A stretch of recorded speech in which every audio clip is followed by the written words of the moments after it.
எல்லோருக்கும் வணக்கம்.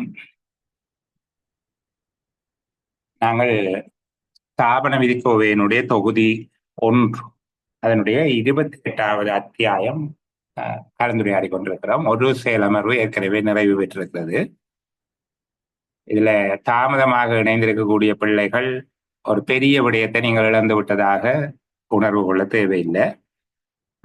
நாங்கள் ஒரு குறிப்பிட்ட அளவு நேரம் மிகவும் மெதுவான வேகத்தில் அந்த விடயங்களை பார்த்திருக்கிறோம். அது தொடர்பான காணொளி நான் இந்த குழுக்கள்ல மீள பகிர்ந்திருக்கிறேன். நீங்கள் அந்த பகுதியை பார்த்து கொள்வதன் மூலமாக தவற விட்ட பகுதியை பிடிச்சு கொள்ளலாம். அதுல ஒரு பெரிய நட்டப்பட்டதாக யாரும் உணர வேண்டியது இல்லை. திங்கள், புதன், வெள்ளி இப்போதைக்கு இந்த முதல் 2 கிழமைகளுக்கும் 8 மணியிலிருந்து 9:30 மணி வரைக்கும் வகுப்புகள் நடக்கும். ஏதேனும் தடங்கல்கள் ஏற்படுமாக இருந்தால் நீங்கள் பிழை பொறுத்து கொள்ள வேணும். அந்த இடத்துல சுரேஷ்குமார் சேரோ அல்லது சந்திரகுமார் சேரோ அவர்கள் தங்களுடைய மாற்று ஏற்பாட்டை உங்களுக்கு செய்து தருவார்கள்.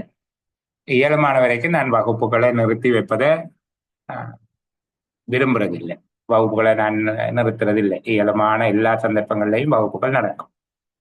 அதே போல நீங்கள் நேரம் பின்னாமல் இணைஞ்சு கொள்வதன் மூலமாக நாங்கள் ஒரு 8 மணி என்றால் 8:03, 8:05 கதைக்க தொடங்குவதன் மூலமாக எங்களுடைய நேரத்தையும் மீதப்படுத்திக் கொள்ள முடியும். வீண் விரயம் செய்யாமல் 7:55 ஜாயின் ஆயிட்டீங்கன்னா வசதி. சரி, இப்ப நாங்கள் ஸ்தாபன விதிக்கோவையின் 1வது தொகுதியினுடைய 28வது அத்தியாயத்துல ஒரு குறிப்பிட்ட பகுதி பார்த்துட்டோம். 3.3 என்கிற உபபிரிவு பார்த்திருக்கிறோம். கடிதங்களில் மேலொப்பமிடுதல்.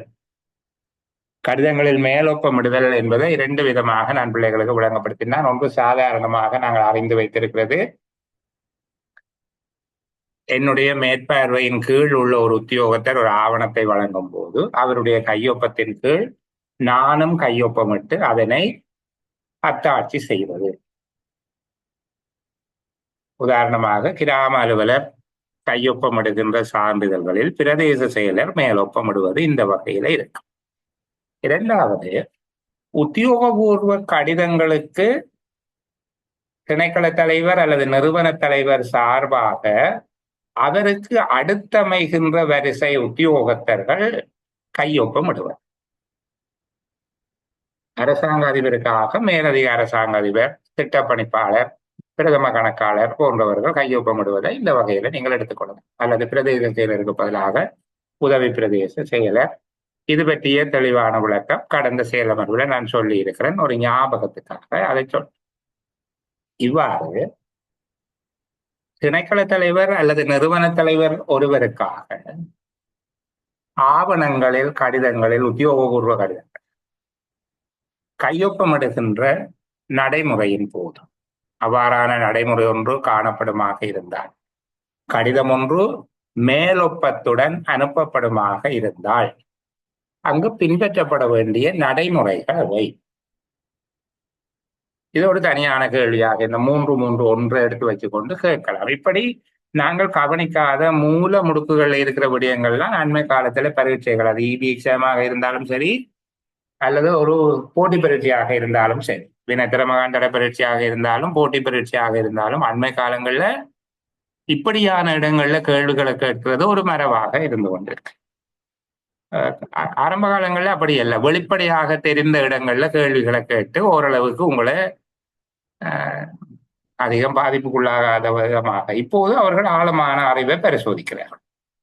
எங்கெல்லாம் நாங்கள் கவனிக்காம ஸ்தாபன விதிக்கோவையோ நிதி ஒழுங்கு விதிகள்லையோ எந்த இடங்கள்ல பொதுச் சேவை ஆணைக்குழுவின் நடைமுறை விதிகள் எதுவாக இருந்தாலும் நீங்கள் உங்களுடைய பார்வை செலுத்தாத இடங்கள் எங்க இருக்கும் என்று அவர்களுக்கு தெரியும். அங்க கேள்வி கேட்கிறார்.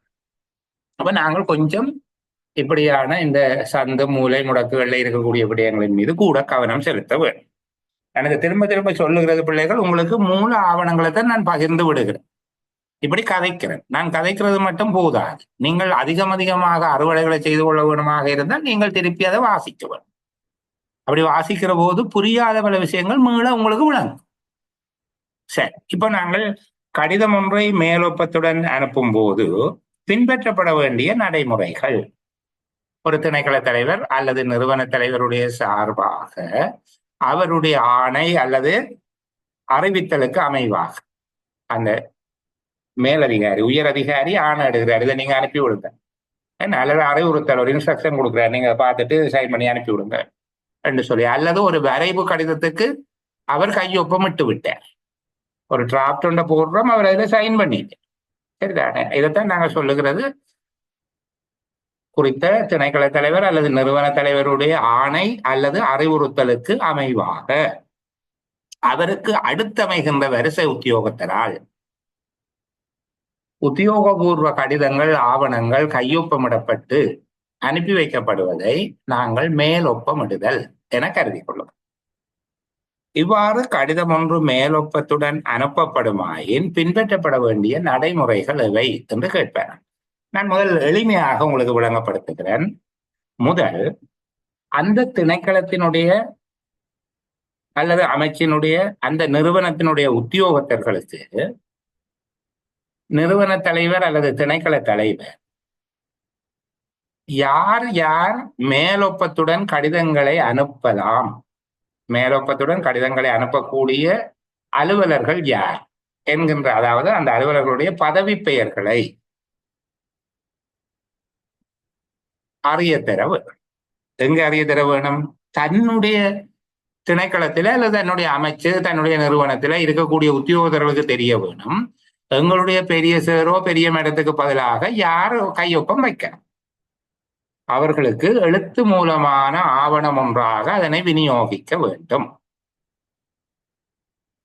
இரண்டாவது, வெளியில், இது முதலாவது நிறுவனத்துக்குள்ள, இரண்டாவது வெளியில, சரிதானே? மேலொப்பமிடக்கூடிய உத்தியோகத்தர்களை மட்டும், தனக்கு பதிலாக மேலொப்பமிடக்கூடிய உத்தியோகத்தர்களை குறித்து காட்டுகின்ற பதவி பெயர் பட்டியல் ஒன்றை அவர் விநியோகிக்க வேண்டும், அதாவது பகிரங்கப்படுத்த வேண்டும். ஏனைய திணைக்களங்கள் நிறுவனங்களுக்கு தெரிய வேண்டும், இவருக்கு பதிலாக இவர்கள் பதவி பெயர் குறித்த நபருடைய பெயர் அவசியம் இல்லை. மூன்றாவது, கடிதத்தில் மேலொப்பமிடப்படுகின்ற போது மேலொப்பத்தினால் வெளிப்படுத்தப்படுகின்ற விடயம் யாதெனில் குறித்த உத்தியோகத்தரின் ஆணை அல்லது அறிவுறுத்தலுக்கு அமைவாகவே இக்கடிதம் ஒப்பமிடப்படுகிறது என்பதுதான் அங்க வெளிப்படுத்தப்படுகிறது. ஆகவே ஆணையிட்ட அல்லது அறிவுறுத்தல் வழங்கிய உத்தியோகத்தருடைய பெயர் பதவி பெயர் என்பவை கடிதத்தினுடைய வலதுபுறமாகவும் ஒப்பம் என குறிப்பிடப்பட்டு, அவ்வாறு மேலொப்பமிடும் உத்தியோகத்தருடைய கையொப்பம், அவருடைய பெயர் பதவி பெயர் என்பவை இடதுபுறமாகவும், அதாவது குறித்த அலுவலருக்காக ஒப்பமிடப்படுகிறது என்பது அங்க இருக்க வேண்டும். அவருடைய கையொப்பம் முதல் எழுத்துக்களுடன் பெயர் யாருக்காக ஒப்பமிடப்படுகிறது என்பது குறித்த அலுவலருடைய பெயர் பதவி பெயர் என்பவை இருக்க வேண்டும். இது 3:3 காட்டப்பட்டபடி இருக்க வேணும் என்று சொல்லி இவ்வாறு இருக்க வேண்டும். 3:3 சரிதானே? இந்த பாருங்க, இதுல இந்த பகுதி இப்ப நான் உங்களுக்கு நிலத்தி காட்டுகிற பகுதி, வட்டமிட்டு காட்டுகிற பகுதி ஒப்பம் என காட்டப்பட்டு, கையொப்பமிட்டவர் 2 அடைப்புக்குறிக்குள்ள இருக்குது, நீங்கள் அதை ஒப்பம் என்று எடுத்துக்கொள்ளலாம். சரிதானே? ஒப்பம் என காட்டப்பட்டு, ஒப்பம் அவருடைய பெயரை போட்டு அரசாங்க அதிபர் மாவட்ட செயலாளர் ஐயன்னான்றது பெயருக்கு பதிலாக போட்டு காட்டியிருக்காரு. அதன் பின்பாக இந்த அடுத்த பகுதியில இடது பக்கம் பாருங்க,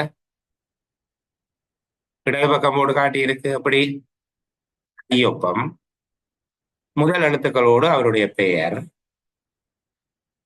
அலுவலக உதவியாளர் அல்லது நிர்வாக உத்தியோகத்தர் ஏஓ அல்லது ஓஏ, அலுவலக உதவியாளர் ஓஇஎஸ் இல்லையா, ஏஓ அல்லது ஓஏ ஆபீஸ் அசிஸ்டன்ட், அதற்கு கீழே மாவட்ட செயலகம் ஏதோ ஒரு இடத்தையும் போடுவார். இவ்வாறு அமைய வரும். வலது பக்கமாக ஆணை வழங்கிய அல்லது அறிவுறுத்தல் வழங்கிய அதிகாரியினுடைய பெயர் பதவி பெயர் நிறுவனம் என்பவை குறிக்கப்பட வேண்டும். அதற்கு மேலாக ஒப்பம் என வெளிப்படுத்தப்பட வேண்டும். அவருடைய ஆணை அல்லது அறிவுறுத்தலுக்கு அமைவாக இக்கடிதம் அனுப்பப்படுகிறது என்பது வெளிப்படுத்தப்பட வேண்டும். ஒப்பமிடுபவருடையது இடதுபுறமாக அமைந்திருக்க வேண்டும். அது ஒரே நேருக்கு இருக்கலாம். இதுல மேல்கீழாக இருக்குது, நீங்க ஒரே நேருக்கு அது இருப்பதாக கருதி கொள்ளலாம். உத்தியோகத்தருடைய கையொப்பம், முதல் எழுத்துக்களோடு அவருடைய பெயர், அவர் யாருக்காக ஒப்பமிடுகிறார், சரிதானே, அரசாங்க அதிபர் அல்லது மாவட்ட செயலாளருக்காக. அதன் பின்பாக அந்த நிறுவனத்தினுடைய பெயரை போடுது. கையொப்பம் போடுறீங்க, முதல் எழுத்துக்களோட பெயர் போடுறீங்க.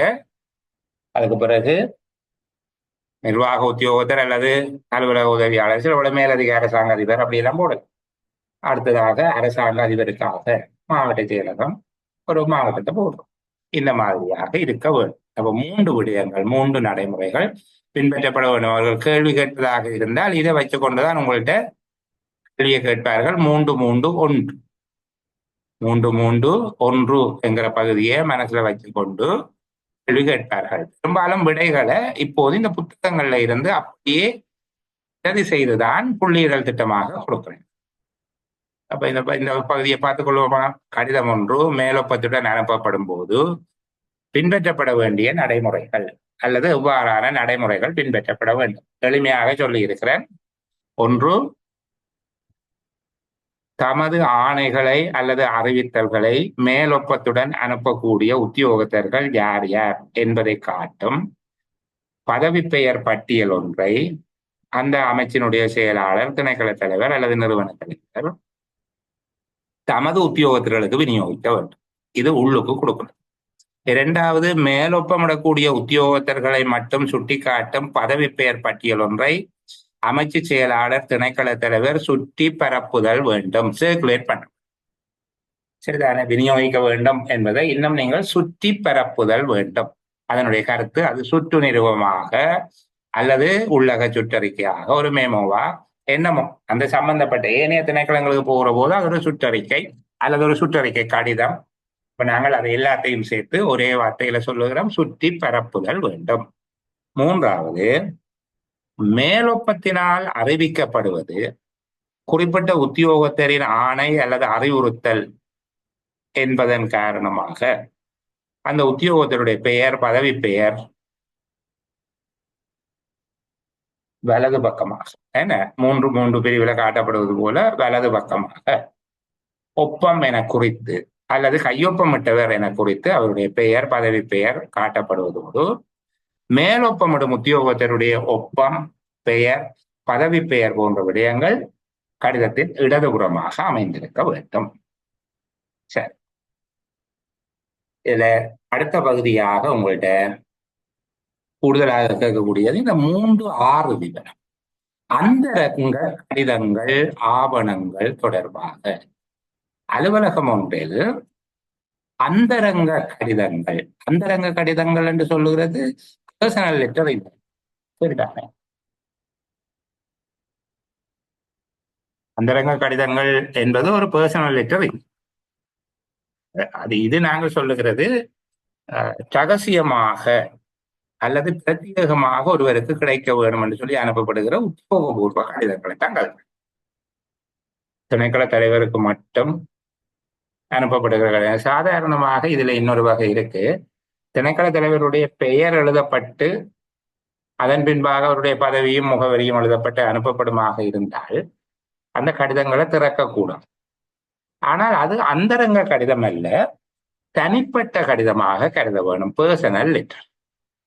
சரிதானே? அது அந்தரங்க கடிதம் என கருதி உடைக்காம விடுகிறது இல்லை, அந்த கடிதங்களை திறக்கிறது இல்லை.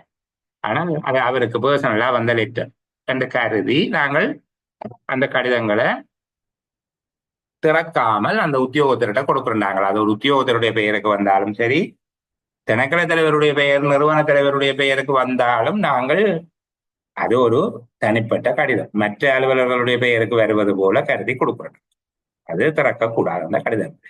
அது நாங்கள் ஏற்கனவே கடிதத்தின் வகைகளுக்குள்ள சொல்லுகிற போது தனிப்பட்ட கடிதங்கள் என்று சொல்லி தனிப்பட்ட கடிதங்களை திறக்கக்கூடாது, அந்த உத்தியோகத்தர்களுக்கு கொடுக்க வேணும் என்று கதைச்சிட்டோம். இது அந்தரங்க கடிதங்கள் என்று சொல்லப்படுகிறது. குறித்த ஒரு அதிகாரி மட்டும் பிரத்யேகமாக அந்த கடிதத்தை பார்க்க வேணும், எல்லாருக்கும் பகிரங்கமாக தெரியக்கூடாது. ஆபீஸ்ல அந்த கடிதம் உடைச்சு அதுக்கு டேஸ்டாம் படிச்சு ஏஓ வாசிச்சு அந்த ஓபன் பண்ற சப்ஜெக்ட் ஆபீசர் வாசிச்சு பிறகு அடுத்த நிலையில இருக்கிற மேலதிக அரசாங்க அதிபர் வாசிச்சு பிறகு அரசாங்க அதிபர்கிட்ட போய் அப்படியெல்லாம் போகக்கூடாது அந்த கடிதம். அரசாங்க அதிபர் மட்டும் வாசிக்கவும் என்று கருதப்பட்டு அனுப்பி வைக்கப்படுகிற கடிதங்களை தான் நாங்கள் அந்தரங்க கடிதங்கள் என்று சொல்லி சரிதான். ரகசியமானது, அந்தரங்கமானது, பிரத்யேகமானது என்று சொல்லி அதில் எழுதப்பட்டிருக்கும். சரி, இனி நாங்கள் கேள்வி எப்படி வரும், விடை எப்படி வரும், இதான் நாங்கள் படிக்க வேண்டியது. சரிதான். இப்போ திணைக்களம் ஒன்றில் அந்தரங்க கடிதங்கள் அல்லது ரகசிய கடிதங்கள் கையாளப்படும் முறை தொடர்பாக விவரிக்க என்று கேட்டார். சரிதானே? அப்ப இங்க கையாளப்படுகிற முறை என்று கேட்கப்படுகிறது. கையாளப்படுவது என்பது ரெண்டு பரப்பெல்லைக்குள்ள இருக்கு. ரெண்டு விதமாக கையாளப்படுகிறது. ஒன்று அந்தரங்கமான கடிதங்கள் அல்லது ரகசியமான கடிதங்களை அனுப்பி வைப்பது. இரண்டாவது அந்தரங்கமான கடிதங்கள் அல்லது ரகசியமான கடிதங்களை பெறுவது என்கிற ரெண்டு பரிமாணங்களில், ரெண்டு டைமென்ஷன்ல நீங்கள் இதை பார்க்க வேண்டும். அந்தரங்க கடிதங்கள் ஆவணங்கள் தொடர்பாக கையாளப்படுகின்ற நடைமுறை அதை விவரிங்கோ என்று கேட்கிற நேரத்துல நீங்க முதல்ல சொல்ல வேணும், நாங்கள் அனுப்புகிறது அப்படி. சரிதானே? அந்தரங்கமாக அனுப்பப்படுகின்ற கடிதங்கள் ஆவணங்களை கடித உரை ஒன்றினுள் இட்டு அந்த உரையினை பொறியிட்டு சீல் பண்ணி ஒட்டி. சரிதானே? அந்தரங்கமானது அல்லது ரகசியமானது என அந்த உரையின் மீது அடையாளமிட வேண்டும். அந்தரங்கமான கடிதங்கள் ஆவணங்களை கடித உரை ஒன்றில் இட்டு அந்த உரையினை பொறியிட்டு அதன் மேல் ரகசியமானது அல்லது அந்தரங்கமானது என அடையாளமிடுதல் வேண்டும். அக்கடித உரையினை அதனிலும் பெரிய அளவிலான வேறு ஒரு கடித உரையினுள் இட்டு வெளி உரையின் மீது பெறுநரின் முகவரியை குறிப்பிட வேண்டும். எனினும் வெளிப்புற கடித உரையில் அந்தரங்கமானது ரகசியமானது எனும் வார்த்தைகளை அடையாளமிடுதல் கூடாது. இப்ப இங்க கொஞ்சம் ஒழுங்கு முன்பின்னாக மாறி இருக்குது. உள்ளுரையை வெளியுரையை விட சிறிதாக படிக்க வேண்டும்னு கடைசியா சொல்லி இருக்கிறேன். இன்னும் ஒரு உரையிலிட்டு அனுப்புதல் வேண்டும் என்று சொல்லி இருக்குது. நாங்கள் ஒழுங்குல சொல்லிக் கொண்டு வரோம். சரிதானே?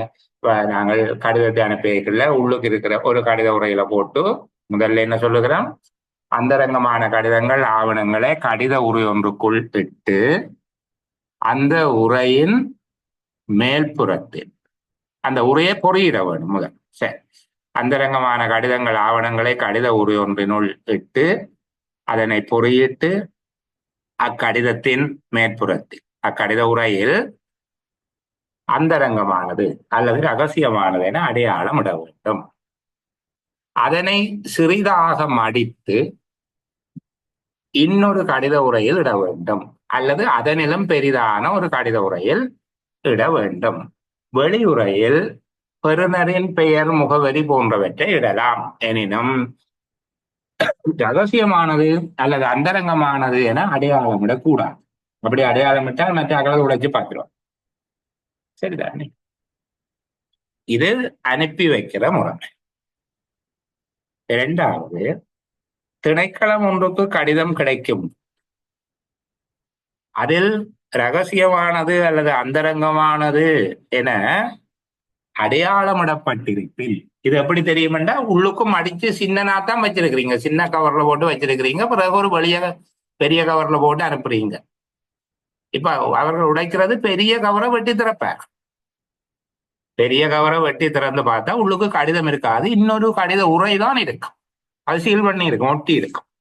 அதுல நீங்கள் எழுதி இருக்கிறீங்களா அந்தரங்கமானது அல்லது ரகசியமானது. இப்ப மேல் உரையோட இதை சேர்த்து ஸ்டெப்ல பண்ணி போட்டு இனி உடைக்க கூடாது. இனி அது உடைக்க கூடாது.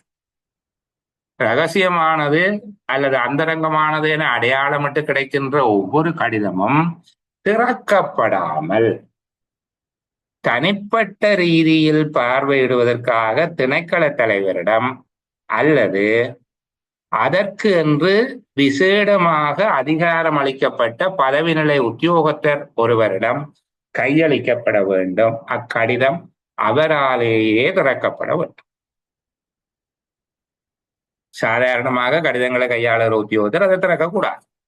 சரிதானே? மூன்றாவது, அலுவலகத்தில் அந்தரங்க கடிதங்கள் தொடர்பில் செயற்படுவதற்காக ஒரு உத்தியோகத்தராவது நியமிக்கப்பட்டிருக்க வேண்டும். இவ்வாறு ரகசியமான கடிதங்கள், அந்தரங்கமான கடிதங்கள் தொடர்பாக செயலாற்றுவதற்காக ஒரு உத்தியோகத்தராவது நியமிக்கப்பட்டிருக்க வேண்டும். இன்னும் ஒரு விஷயம் இருக்கு. நாலாவது, இவ்வாறான ரகசியத்தன்மை வாய்ந்த ஆவணங்கள் அல்லது கடிதங்கள் கிடைக்கப்பெறும் போது அது தொடர்பான எந்த ஒரு பதிவேடுகள்ல செய்யக்கூடாது. அதுக்கென்று ஒரு ரிஜிஸ்டர் வச்சு ரகசிய கடிதம் கிடைச்சது, திறந்த ஆவணங்களில் ரகசிய கடிதங்கள் பற்றிய எந்த ஒரு குறிப்பையும் இடக்கூடாது. ஒரு ரெஜிஸ்டர் வச்சிருந்து எல்லாரும் பார்க்கக்கூடிய ரெஜிஸ்டர்ல அந்த ரகசிய கடிதம் அனுப்பினது யாரு, தலையங்கம் என்ன, இப்ப வந்ததுன்னெல்லாம் எழுதக்கூடாது. திறந்த ஆவணங்களில் ரகசியத்தன்மை வாய்ந்த கடிதங்கள் பற்றிய எந்த ஒரு குறிப்பையும் இடக்கூடாது.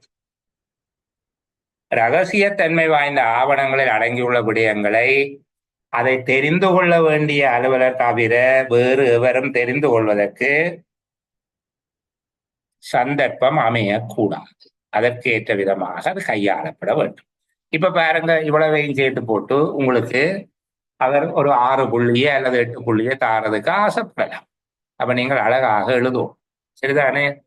அந்தரங்க கடிதம் அல்லது ரகசிய கடிதம், நான் ரகசியமானதுன்னு மட்டுமே சொல்லுகிறேன். அந்தரங்கம் என்று சில நேரம் பரீட்சையில வந்தாலும் திருப்பி திருப்பி சொல்லிக் கொண்டிருக்கிறேன். இது ரகசியமான அலுவலகம் ஒன்றில் அந்தரங்க கடிதங்கள் கையாளப்படும் நடைமுறை யாது? 2 பரிமாணங்கள்ல பேச வேணும். ஒன்று அனுப்புகிறது, 2 பெறுகிறது. அனுப்புகிறத பற்றி எப்படி நாங்கள் சொல்ல போறோம்? அனுப்புகிறது தொடர்பாக எப்படி கதைப்போம்? அந்தரங்க கடிதங்கள் ஆவணங்களை கடித உரை ஒன்றிலிட்டு அதனை பொறியிட்டு அதனை சிறிதாக மடித்து அதனிலும் பெரிய உரை ஒன்றினுள் இட வேண்டும். அவ்வாறு இடுவதற்கு முன்பாக அந்த கடித உரையின் மேலே ரகசியமானது என அடையாளம் இடுதல் வேண்டும். வெளியுறையில்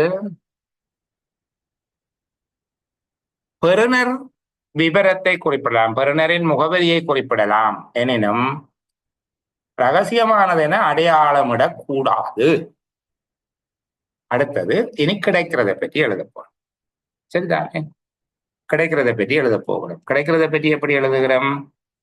ரகசியமானது என அடையாளமிட்டு கிடைக்கின்ற ஒவ்வொரு கடிதமும்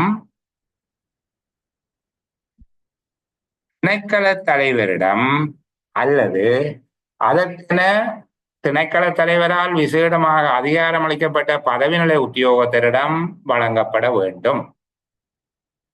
அவர்களாலேயே அக்கடிதம் திறக்கப்படுதலும் திறக்கப்பட வேண்டும். அப்ப கடிதங்களை கையாளும் அலுவலர் ரகசியமானது என அடையாளமிட்டு கிடைக்கும் கடிதங்களை திறக்கக்கூடாது. ரகசியமானது என அடையாளமிட்டு கிடைக்கும் கடிதங்களை திறக்கக்கூடாது. அவ்வாறான கடிதங்கள் ஒவ்வொன்றும் திணைக்கள தலைவரிடம் அல்லது அதற்கென திணைக்கள தலைவரால் விசேடமாக அதிகாரம் அளிக்கப்பட்ட பதவி நிலை உத்தியோகத்தர் ஒருவரிடம் வழங்கப்பட வேண்டும். அவர்களாலேயே அக்கடிதம் திறக்கப்பட வேண்டும். அலுவலகத்தில் அந்தரங்க கடிதங்கள் தொடர்பாக செயற்படுவது தொடர்பாக ஒரு உத்தியோகத்தராவது நியமிக்கப்பட்டிருக்க வேண்டும். ரகசியத்தன்மை வாய்ந்த கடிதங்கள் ஆவணங்களில் அடங்கிய விடயங்களை அதனை தெரிந்து கொள்ள வேண்டியவர்கள் தவிர வேறு எவரும் தெரிந்து கொள்ள முடியாது எனும் நிலைமையை உறுதிப்படுத்தி கொள்ள வேண்டும். திறந்த ஆவணங்கள் பதிவேடுகளில் ரகசிய கடிதங்கள் பற்றிய எந்த குறிப்புகளையும் இடுதல் ஆகாது. சரிதானே? அடுத்தது, இடைக்கால பதில் என்று சொல்லப்படுகிறது என்ன? இந்த பகுதியை நாங்கள் பார்ப்போம். இடைக்கால பதில். இடைக்கால பதில் என்றால் என்ன என்று சில வேளையில கேட்பார். சரிதானே? பொதுமக்களிடமிருந்து அல்லது ஏனைய அரச திணைக்களங்கள் நிறுவனங்களிடமிருந்து கிடைக்கும் கடிதங்களுக்கு தாமதமின்றி பதில் அனுப்புதல் வேண்டும். 3 நாட்களுக்குள்ளாக பதில் அனுப்புவது மிகச் சிறந்த செயலாற்றல் ஒன்றாக கருதப்படும். ஆகக்கூடியது 1 வார கால பகுதியினுள் பதில் அனுப்புவது சிறந்தது. பொதுமக்களிடமிருந்து அல்லது வேறு அரச நிறுவனங்கள் திணைக்களங்களிடமிருந்து கிடைக்கும் கடிதங்களுக்கு தாமதமில்லாமல் பதில் அனுப்ப வேண்டும். அவ்வாறு கிடைக்கின்ற கடிதங்களுக்கு 3 நாட்களுக்குள் பதில் அனுப்புவது மிகச் சிறந்ததாக கருதப்படும். மிகச்சிறந்த செயலாற்றுகை ஒன்றாக கருதப்படும். 1 வார காலப்பகுதிக்குள் தவறாது பதில் அனுப்ப வேண்டும். இனித்தான் விடயத்துக்கு வரப்போறோம். 1 வார காலத்துக்குள் முழுமையான பதிலை அனுப்புவது இயலாது எனும் சந்தர்ப்பத்தில்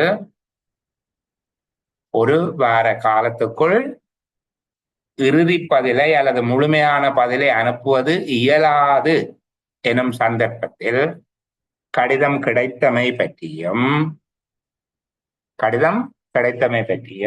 அது தொடர்பாக நடவடிக்கை எடுக்கப்படுகிறது என்பதையும் குறிப்பிட்டு அவர்களால் வினவப்பட்ட ஏதேனும் விடயங்களை வழங்கக்கூடியதாக இருப்பின், பகுதி அளவில் வழங்கக்கூடியதாக இருப்பின் அதனையும் உள்ளடக்கியதாக இடைக்கால பதில் ஒன்றை அனுப்புதல் வேண்டும். இடைக்கால பதில் ஒன்றை அனுப்புதல் வேண்டும். இதற்கு இடைக்கால பதில் அனுப்புவதற்கு பயன்படுத்தப்படுவது பொது 108 படிவம். இடைக்கால பதில் ஒன்றை அனுப்புவதற்கு பயன்படுத்தப்படுவது பொது 108 படிவம். தொடர்ந்து பதில் அனுப்புவது தாமதமாகும், அது தவிர்க்க முடியாது, தொடர்ந்து தாமதமாகிறது என்றால் அது தொடர்பாக மேற்கொள்ளப்படுகிற நடவடிக்கைகள் என்ன என்பதும் இறுதி பதிலை எவ்வளவு காலத்தில் எதிர்பார்க்க முடியும் என்பதையும் குறிப்பிட்டு அவ்வப்போது இடைக்கால பதில்களை தொடர்ந்து அனுப்பவும். சாதாரண வார்த்தையில சொல்றேன், சனத்திட்ட இருந்தோ அல்லது வேற நிறுவனங்கள்ட்ட இருந்தோ கிடைக்கிற கடிதங்களுக்கு நீங்கள் தாமதம் இல்லாம பதில் கொடுக்க வேணும். 3 நாளைக்கு கொடுத்தீங்கன்னா அது ஒரு மோரல் எதிக்ஸ், சரிதானே? அது ஒரு கிரேட் பெர்ஃபார்மன்ஸா கருதப்படும். கடிதம் கிடைச்சு 1 வார காலத்துக்குள்ள முழுமையான பதில அனுப்புதல் வேண்டும். இது விதி. 7 நாட்களுக்குள்ள அனுப்ப வேண்டும் என்பது விதி. 3 நாள் என்பது ஒரு மோரல். 3 நாள் விதி என்று இருக்குது. அது சட்டபூர்வமான வலியுறுத்தல் அல்ல, அது ஒரு ஒழுக்கம் சார்ந்தது, ஒரு தார்மீகம் சார்ந்தது. ஆனால் 7 நாள் என்பது கட்டாயமானது. 7 நாட்களுக்குள்ள பதில் அனுப்ப வேண்டும். 7 நாட்களுக்குள்ள, அதாவது 1 வாரத்துக்குள் இறுதிப்பதிலை அனுப்ப முடியாத சந்தர்ப்பத்தில் அந்த காலப்பகுதிக்குள் பொது 108 படிவத்தின் மூலமாக இடைக்கால பதில் ஒன்றை அனுப்ப வேண்டும். அதாவது கடிதம் கிடைத்தமை பற்றியும் அது தொடர்பாக நடவடிக்கை எடுக்கப்படுகிறது, அதற்கான பதில் குறித்த காலப்பகுதியினுள் அனுப்பி வைக்கப்படும். இவ்வளவு காலப்பகுதியினுள் அவர்கள் பதிலை எதிர்பார்க்கலாம் என்பது பற்றியும் அறிவிக்க வேண்டும். தொடர்ந்தும் பதில் அனுப்புவது தாமதம் அடைகின்ற போது தற்போது மேற்கொள்ளப்பட்டு வருகின்ற நடவடிக்கைகள் அவர்கள் இறுதி பதிலை எவ்வளவு காலப்பகுதியில் எதிர்பார்க்கலாம் என்பது பற்றி இடைக்கிடை அவ்வப்போது இறுதி பதில் அனுப்பப்படும் வரைக்கும் இடைக்கால பதில்களை அனுப்ப வேண்டும். இப்படி எழுதினீங்கன்னா இடைக்கால பதில் என்று சொல்லி கேட்கிறதுக்கு இடைக்கால பதில் கடிதங்கள் ஒரு 4 புள்ளி அவர்கள் வழங்கக்கூடியதாக இருக்கும். சரிதானே?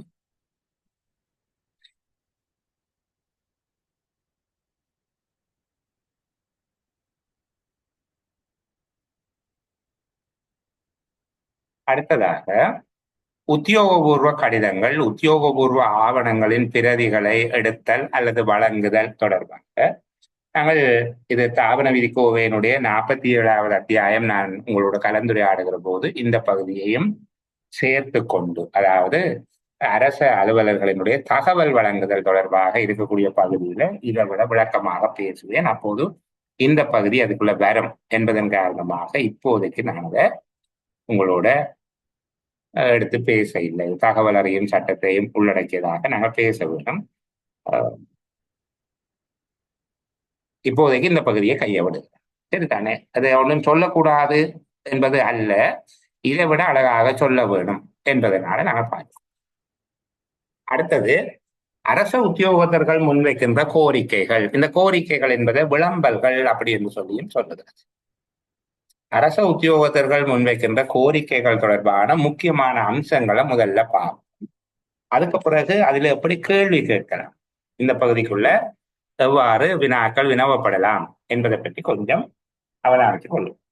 நான் ஏற்கனவே உங்களுக்கு சொல்லுகிறது போல பெரும்பாலான அலுவலர்கள் இந்த பகுதிகளை நாங்கள் வாசிக்கிறது குறைவு. எங்களுக்கு வழமையா லீவு, சம்பளம், இந்த மாதிரியாக சிலது இருக்குது. சட்டவாதிபர் என்று சொல்லி சில அத்தியாயங்கள் வச்சிருக்கிறோம். அந்த பகுதிகளில் கூட கவனம் எடுப்போம். அதனாலதான் நான் அந்த மூளை முடுக்கில் இருக்கிற அத்தியாயங்களை எடுக்கிறது. 28ஆம் அத்தியாயத்தை முதல் எடுத்தது காரணமே அல்ல. சரிதானே? 28, 14, 6, 8 இப்படி என்று சொல்லி சில பகுதிகளை நாங்கள் கொஞ்சம் அக்கறை எடுத்து பார்ப்போம். சரி,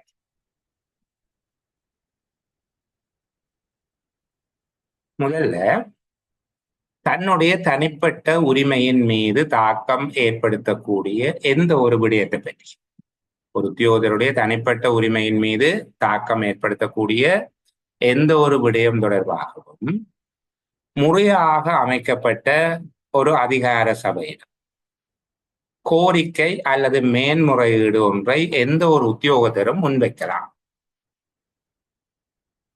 அவ்வாறு உத்தியோகத்தரால் சமர்ப்பிக்கப்படுகின்ற கோரிக்கை அல்லது மேன்முறையீட்டை முன்வைப்பது அந்த உத்தியோகத்தினுடைய மேலதிகாரியினுடைய கடமையாகவும் இருக்கும், ஒரு கடப்பாடாக இருக்கும். நான் சாதாரணமா விளங்குறதாக இருந்தா, உங்களை விளங்கப்படுத்தி சொல்றதாக இருந்தா, ஒரு உத்தியோகத்தர் தன்னுடைய வேதனை ஏற்றம் பாதிக்கப்பட்டது தொடர்பாக அல்ல தன்னுடைய வேதனை ஏற்றம் இடைநிறுத்தப்பட்டது தொடர்பாக ஒரு அப்பீல் ஒன்றை செய்தேன். யாருக்கு அனுப்புகிறார்? தன்னுடைய நியமன அதிகாரிக்கு அனுப்புகிறேன். அப்ப அப்படி அனுப்புகிற போது அவர் தான் பணியாற்றுகிற திணைக்கள தலைவரோ நிறுவன தலைவர் கூடாகத்தான் அனுப்பு. அதை திணைக்கள தலைவரோ நிறுவன தலைவர் அனுப்ப மறுக்க கூடாது. நான் அனுப்ப மாட்டேன் என்று சொல்லக்கூடாது. இவர் தான் வேதனை ஏற்றத்தை நிறுத்துவதற்கு சிபாரிசு செய்திருப்பேன். வேதனை ஏற்றத்தை நிறுத்த வேண்டும் என்று சிபாரிசு செய்தது யாரு? அந்த நிறுவனத்தினுடைய தலைவர் தான். ஆனால் அந்த உத்தியோகத்தை சொல்லுகிறார், அவ்வாறு வேதனையேற்றம் நிறுத்தப்பட்டது தன்னுடைய தனிப்பட்ட உரிமை தொடர்பாக அவர் பாதிப்படைந்துள்ளார் என்று சொல்லியும் அதற்கு நிவாரணம் கோரியும் தன்னுடைய நியமன அதிகாரிக்கு அனுப்புகிறேன் ஒரு கடிதத்தை. அது எப்படி அனுப்புவோம் நாங்கள் கீழே பார்ப்போம். அது குறித்த அவர் பணியாற்றுகின்ற நிறுவன தலைவர் அல்லது திணைக்கள தலைவர் கூடாக அல்லது இறுதியாக பணியாற்றிய திணைக்கள தலைவர் நிறுவன தலைவர் கூடாக அவர் அனுப்பவும். அத நிறுவன தலைவர் திணைக்கள தலைவர் உரிய இடத்துக்கு அனுப்பி வைப்பது அவருடைய கடப்பாடு. அவர் அதை மறக்க கூடாது, அதை லாஜிக்க போட்டு இருக்கக்கூடாது. இதுதான் சொல்லப்பட்டது. சரி, நாங்கள் இப்ப பார்த்து கொண்டிருக்கோம். முதலாவது என்ன சொன்னாங்க? தமது தனிப்பட்ட உரிமைகள் மீது நேரடியான தாக்கத்தை ஏற்படுத்துகின்ற எந்த ஒரு விடயம் தொடர்பாகவும் முறையாக அமைக்கப்பட்ட எந்த ஒரு அதிகார சபையிடமும் கோரிக்கை அல்லது மேன்முறையீடு ஒன்றினை ஒவ்வொரு உத்தியோகத்தரும் முன்வைக்க முடியும். அவ்வாறு முன்வைக்கப்படுகின்ற ஒவ்வொரு கோரிக்கையையும் அல்லது மேன்முறையீட்டையும் முன்வைப்பதற்கு அவ்வுத்தியோகத்தரின் மேலதிகாரி கடப்பாடுடையவர். முன்வைப்பதற்கு கடப்பாடுடையவர் என்றால் அதை உரிய அதிகார சபைக்கு அனுப்பி வைப்பதற்கு அவர் கடப்பாடுடையவராக இருப்பார். இரண்டாவது, அந்த கோரிக்கை அல்லது மேன்முறையீடு மோசமான, முறையற்ற அல்லது தரக்குறைவான மொழியில் எழுதப்பட்டிருந்தால் அதை சமர்ப்பிக்க கூடாது. இந்த சந்தர்ப்பத்தில் அதை சமர்ப்பிக்காம விடலாம். அரச உத்தியோகத்தரால் முன்வைக்கப்படுகின்ற கோரிக்கை அல்லது மேன்முறையீடு மோசமான, முறையற்ற அல்லது தரக்குறைவான மொழியில் எழுதப்பட்டிருந்தால் அதை சமர்ப்பிக்க கூடாது.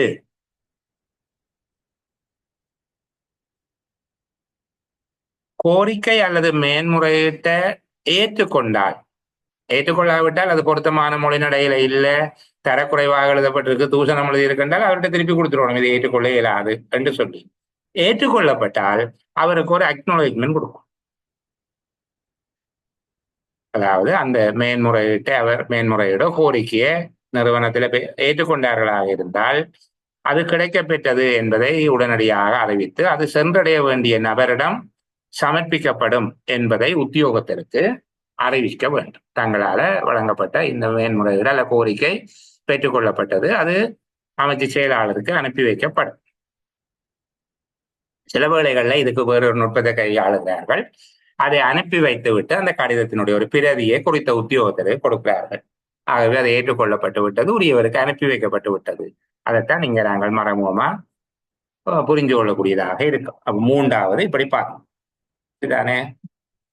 அந்த நாலாவது தான் நான் கடைசியா சொன்ன விஷயம் பாருங்க. கோரிக்கை ஒன்று அல்லது மேன்முறையீடு ஒன்று விண்ணப்பிப்பவர் தன்னுடைய திணைக்கள தலைவர் அல்லது தொடர்புடைய அதிகாரி கூடத்தான் முன்வைக்க வேண்டும். இதில் முன்னாள் அரசாங்க உத்தியோகத்தர் ஒருவர் இந்த கோரிக்கையை அல்லது மேன்முறையீட்டை அரசாங்க சேவைகள் ஆணைக்குழுவுக்கு அனுப்புகிற சந்தர்ப்பத்தில் அவர் இறுதியாக சேவை செய்த திணைக்கள தலைவர் கூட சமர்ப்பிக்க வேண்டும். நேரடியாக சமர்ப்பிக்க தேவையில்லை. அவர் இப்ப சேவையில இல்லாதவர் முன்னாள் அரச உத்தியோகத்தர் ஒருவர் இவ்வாறான கோரிக்கை அல்லது மேன்முறையீட்டை அரசாங்க சேவைகள் ஆணைக்குழுவுக்கு சமர்ப்பிக்கிறார் எனில் அவர் தான் இறுதியாக பணியாற்றிய திணைக்கள தலைவருக்கு கூடாக சமர்ப்பிக்க வேண்டும். ஒழுக்காற்று நடவடிக்கை தொடர்பான மேன்முறையீடு என்றால் ஸ்தாபன விதி கோவையின் 2ஆம் தொகுதி 48ஆம் அத்தியாயத்தில் உள்ள ஏற்பாடுகளுக்கு அமைவாக சமர்ப்பிக்க வேண்டும். அங்க நாங்கள் மேன்முறையீடுகள் போன்றவற்றை சமர்ப்பிப்பதை பற்றி படித்துக் கொள்வோம். அப்ப இப்போதைக்கு ஒழுக்காற்று விடயம் தொடர்பான மேன்முறையீடாக இருந்தால் 48ஆவது அத்தியாயத்தின் ஏற்பாடுகளுக்கு அமைவாக அது இருக்க வேண்டும் என்று சொல்லி சொல்லுவோம். அப்ப அரசாங்க உத்தியோகத்தர் ஒருவர் முன்வைக்கின்ற கோரிக்கைகள் எவ்வாறு கையாளப்பட வேண்டும் என்பது தொடர்பில் இதுக்குள்ள 5 விஷயம் சொன்னாங்க. 6வது சொல்லையில இருந்த கீழே இருக்கிற 6வது பிரிவும் அதனோடு தொடர்புடையதாக இருக்கும். சரி, இப்ப இதுல நாங்கள் கேள்வி எப்படி கேட்கிறோம்? இந்த 5ஆம் பிரிவுக்கும் 6ஆம் பிரிவுக்கும் இடையில இருக்கக்கூடிய வேறுபாடு ஒன்று என்ன வேறுபாடு இருக்குது?